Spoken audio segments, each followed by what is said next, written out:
Hello，呢個頻道咧係會為大家介紹世界各地唔同嘅遊戲創作人，以及一啲被遺忘嘅經典大作，希望大家會中意啦。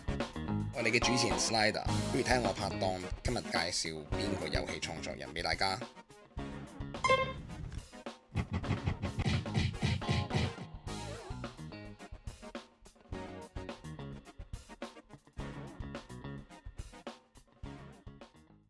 喺80、90年代有唔同類型嘅行路打交 game，相信總有一隻咧大家都應該玩過噶啦。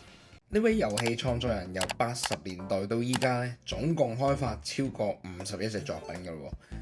而佢第一隻作品更加要追溯翻去1982年，講緊嘅就係西山龍治遊戲公司 DIMS 嘅創辦人。佢之前亦都喺 ERAM、Capcom、SNK 開發咗足以影響業界嘅巨作。今日我哋一齊就睇下其中一款啦。遊戲日文名 Sparta X， 英文名功夫 Master， 中文名相信有翻咁上下機靈嘅朋友咧都應該知啦，就叫做成龍踢館。西山龍治咧同佢嘅遊戲開發團隊最初係以李小龍嘅死亡遊戲咧作為基礎嘅，以下咧都有啲電影片段咧，大家都可以參考翻。不論遊戲嘅場景啦，同埋 boss 嘅設計咧，都充滿住好多死亡遊戲嘅元素。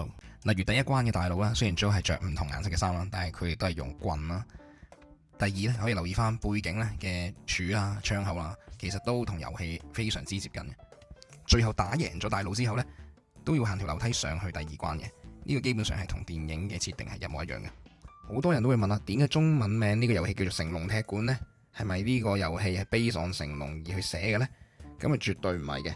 由於 ERAM 最後都攞唔到死亡遊戲嘅版權，而且成龍大哥套快餐車喺日本上映又得到空前嘅人氣，快餐車嘅日文譯名呢咁啱又叫 Sparta X，ERAM 又將呢個遊戲嘅日本名叫做 Sparta X， 可以話食住大哥人氣將隻 game 咧拍住上。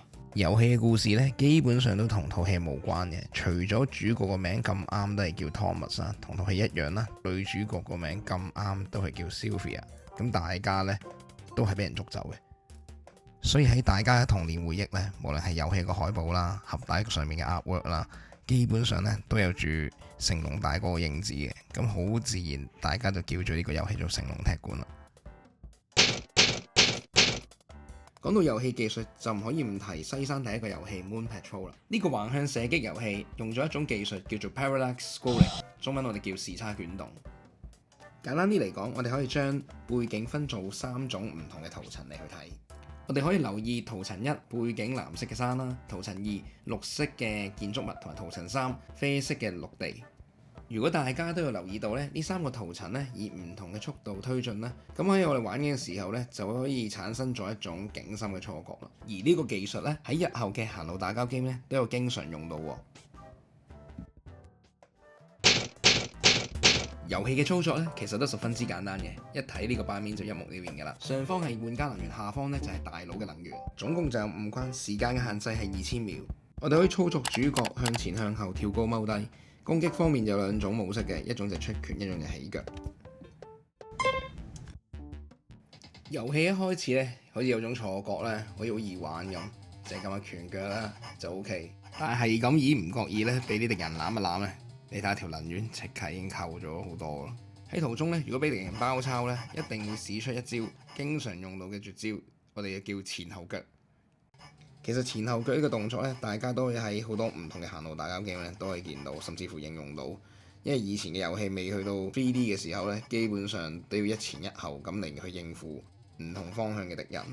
而當大家咧都覺得呢隻一定係一隻格鬥 game 嘅時候咧，西山喺最近嘅一篇訪問咧就講過，其實佢最初做呢個遊戲嘅時候咧，佢哋係希望做一個節奏類型嘅遊戲。咁大家如果玩落去跟咗幾關，你就會覺得啲敵人喺前後一排一排咁嚟呢，其實呢好似踢緊拍子咁樣嘅。所以如果睇翻呢，佢嘅真身呢，其實應該係一個格鬥節奏嘅遊戲嚟嘅。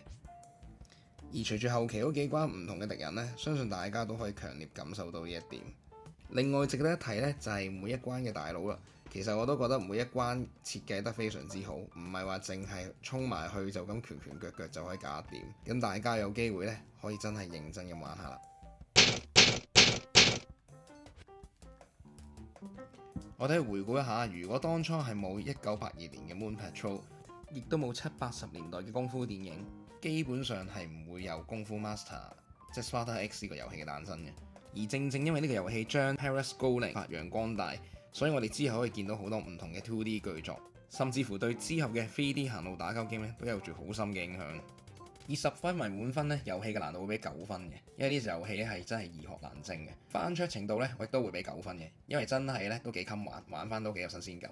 推介俾朋友咧，我哋俾10分嘅，因為你話如果完全未玩過行路打交 game 咧，咁你一定要由呢一隻開始，因為佢係一隻改變業界嘅巨作。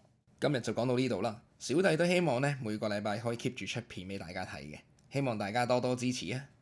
記住 comment、subscribe、like 同埋 share 啦〜